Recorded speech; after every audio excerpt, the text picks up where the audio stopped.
नमस्कार दोस्तों, आप सभी का बहुत बहुत स्वागत है PS classes bye Prashant Singh sir YouTube channel में।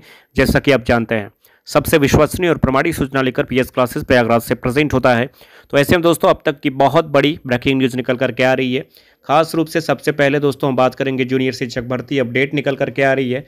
और इसी साथ साथ दोस्तों उत्तर प्रदेश में जो नई जूनियर शिक्षक भर्ती, इसके बारे में भी बड़ी अपडेट निकल करके आ रही है।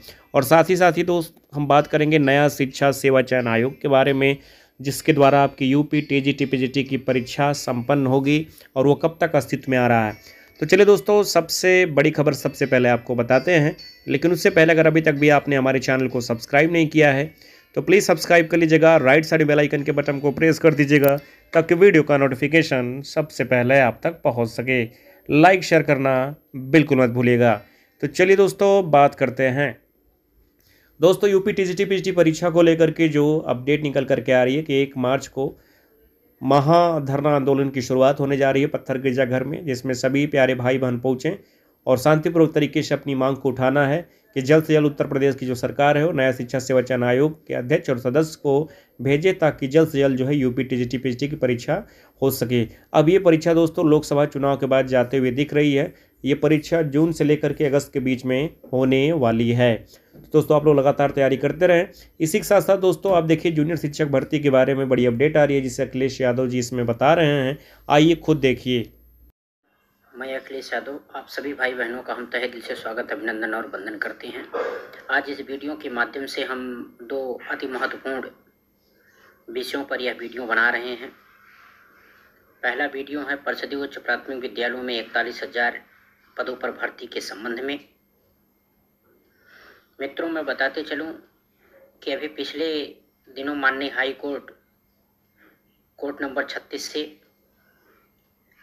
प्रमोशन के संबंध में जो इलाहाबाद में याचिका संख्या 3338/2023, 3748/2023 जो प्रमोशन के संबंध में याचिका काफ़ी दिनों से पेंडिंग चल रही थी, माननीय हाई कोर्ट द्वारा उसे 5/3/2024 को डेट और टाइम दोनों फिक्स करते हुए सरकार को फाइनल सुनवाई के लिए कहा है।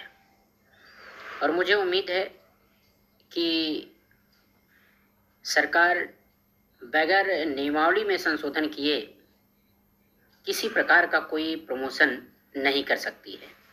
क्योंकि मैं आपको बताते चलूं, बेसिक शिक्षा नियमावली के रूल 15 और रूल 18 जो है वो सीधे प्रमोशन की बात करता है और रूल 15 जो है वो सीधी भर्ती की बात करता है। वहीं पर प्रदेश सरकार रूल 18 के तहत जितने भी परिषदीय उच्च प्राथमिक विद्यालयों में पद रिक्त हैं, उन सारे के सारे रिक्त पदों पर प्राइमरी के सहायक अध्यापक, चाहे वो बीटीसी हों या बीएड हों, चाहे टेट पास हों या न टेट पास हों, उनको प्रमोशन करने का काम कर रही थी, जिसके खिलाफ हमने आवाज़ उठाया। आज स्थिति ये रही कि सरकार प्रमोशन नहीं कर पा रही है, क्योंकि एनसीटी की गाइडलाइंस 12 नवंबर 2014 की धारा 4B ये कहती है कि अगर एक स्तर से दूसरे स्तर पर प्रमोशन हो रहा है तो अगले कक्षा की जो अहर्ता है, सरकार को प्रेस्क्राइब अभ्यर्थी जब तक उस अहर्ता को ग्रहण नहीं करता तब तक सरकार प्रमोशन नहीं कर सकती। लेकिन सारे नियम कायदे कानून को ताक पर रखते हुए, जिससे सीधी भर्ती न करना पड़े, सरकार प्रमोशन पर तुली थी। लेकिन हम भी अपना कदम पीछे हटाना भी नहीं चाह रहे हैं, क्योंकि अगर सरकार की ये जिद है कि हम विदाउट प्रमोशन करेंगे बिना टेट के, तो हमारी भी जिद है कि हम 50% सीधी भर्ती लेने का काम करेंगे। पहले तो आपकी पूरी प्रमोशन प्रक्रिया को स्टे करवाएंगे और इसके बाद फिर जो हमारा रूल चैलेंज हुआ है याचिका संख्या 1090/2024, जिसमें हमने सीधी भर्ती की मांग की है, मुझे उम्मीद है कि हम इन दोनों मुकदमों में हमारी जीत होगी। हमारे उत्तर प्रदेश के उन तमाम बीएड भाई बहनों का कल्याण होगा। इस वीडियो के माध्यम से मैं उत्तर प्रदेश के तमाम बीएड भाई बहनों से यही निवेदन करूंगा कि आप अपनी एकता और यूनिटी बना के रखें। ये आप सरकारी तंत्र के खिलाफ लड़ रहे हैं, सरकार के सचिवों से आप पंगा ले रहे हैं। आप जो विधायिका में कानून बनता है उस जिस पर राज्यपाल महामहिम की स्वीकृति मिल गई हो, आपने उस रूल को चैलेंज किया है। ऐसी दशा में पूरे सरकारी तंत्र से आप लड़ रहे हैं। आप अकेले नहीं लड़ सकते हैं, इसलिए आपसे निवेदन है कि आप बीएड के सभी भाई बहन एकजुट होकर के इस पूरे मुहिम में कंधे से कंधा मिला करके चलें, क्योंकि यही एक कैटेगरी है जहां आपको सीधी भर्ती का रास्ता खुलेगा और बीएड भाई बहनों का कल्याण होगा। मित्रों, दूसरा जो हमारा मुद्दा है, अभी आपने देखा कि हमने 5/2/2024 को अध्यापक पात्रता परीक्षा 2019-20 के 5 प्रश्नों के विवादित थे। हमने उनमें से 2 अंक बढ़वाने का काम किया। इससे लगभग 727 भाई बहन उत्तीर्ण हुए हैं। इस वीडियो के माध्यम से मैं उनसे यही निवेदन करता हूं कि इन 2 प्रश्नों के जो माननीय हाई कोर्ट द्वारा सही पाया गया, जिस पर आपको 1-1 नंबर देने का काम कोर्ट ने कहा है, और वो भी उनको जो लोग माननीय हाई कोर्ट में सिंगल बेंच में पार्टी थे। अगर उनसे निवेदन है कि अगर वो सो रहे हों तो जाग जाएं और प्रत्यावेदन दे करके पीएनपी से अपने अंक पत्र को रिवाइज करवाने का काम करें।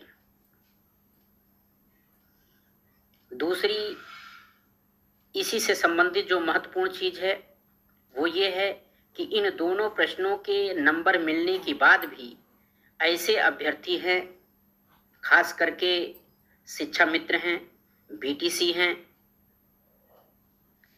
और बीएड भी हैं, जो इसके बाद जितनी भी आगामी टेट की परीक्षाएं हुई, चाहे टेट हुआ हो या सीटेट हो, अगर उत्तीर्ण नहीं हैं, इन दोनों प्रश्नों के सही होने के बाद भी उत्तीर्ण नहीं हो रहे हैं, तो हमारी एक स्पेशल अपील बहुत जल्द दाखिल हो रही है। उन स्पेशल अपील में जो हमारे 2019-20 के 5 विवादित प्रश्नों में से जो 3 विवादित प्रश्न हैं जिस पर पूर्ण नंबर मिलने की संभावना है, उन प्रश्नों को मैं आपको बताते चलूं। पहला प्रश्न है अनुच्छेद 356, दूसरा प्रश्न है सरसों और तीसरा प्रश्न है वर्धा। इन तीनों प्रश्नों पर हमारी स्पेशल अपील मंडे को दाखिल होगी। जो लोग जुड़ना चाहते हैं, चाहे वो सिंगल बेंच में पार्टी बने हैं या नहीं बने हैं, अगर सिंगल बेंच में पार्टी नहीं बने हैं तो उनके लिए एक रूल है, स्पेशल लीव टू अपील के तहत वो स्पेशल अपील में अपना पक्ष रख सकते हैं। मुझे उम्मीद है कि आप सभी भाई बहनों का कल्याण होगा, क्योंकि मैं देख रहा हूं कुछ लोग बराबर फेसबुक और